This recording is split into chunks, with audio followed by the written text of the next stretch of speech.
ng bayan, maasahan anumang panahon.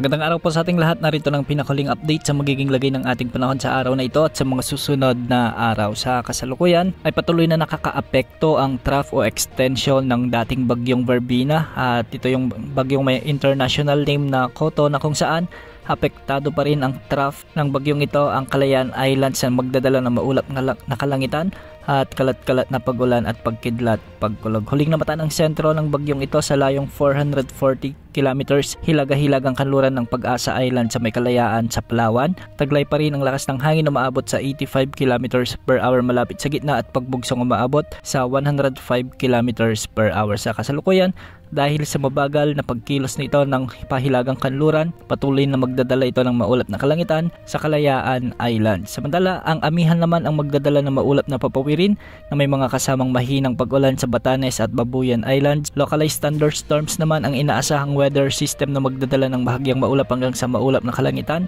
na may mga isolated rain showers and thunderstorms sa buong Visayas, buong Mindanao at sa nalalabing bahagi pa ng Palawan. Mag-ingat po dahil posible ang banta ng mga biglang pagbaha o pagguho ng lupa, lalo na kung may mga may iral na katamtaman hanggang sa malalakas na pag-ulan na dulot ng severe thunderstorms. Samantala, ang mainit na easterlies naman ang magdadala ng bahagyang maulap hanggang sa maulap na kalangitan na may mga isolated rain showers and thunderstorms sa Metro Manila at sa nalalabing bahagi ng Luzon. Posible rin ang banta ng mga flash floods at landslides kung may mga umiiral na severe thunderstorms. Para sa lagay ng mga pag-alon sa ating karagatan, sa mga karagatang sakop ng Palawan, posibleng umabot ang mga pag-alon hanggang 3.1 meters.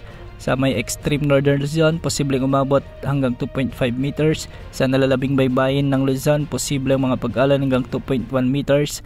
At sa nalalabing baybayin ng bansa, posible rin ang mga pag-alon hanggang 2.1 meters. Patuloy naman nating minomonitor ang cloud cluster na nasa silangan ng bansa. Kahapon ay under monitoring ito ng Joint Typhoon Warning Center at may designation na 93W o Invest 93W. Ngunit kanina ay nag-dissipate na ito o natunaw na. Hindi naman tuluyang nawawala ang cloud cluster na ito at sa mga susunod na araw ay posibleng mag-generate ito o mag-re-intensify bilang isang LPA at posibleng lumapit sa ating bansa sa mga susunod na araw. Kung sakaling lumakas ito bilang bagyo, ay tatawagin natin ito sa local name na Bagyong Wilma. Antabayan na ng mga susunod updates o call sa weather system na ito. Yan muna ang latest sa lagi ng panahon. Ito pang weather update ng bayan, maasahan anumang panahon.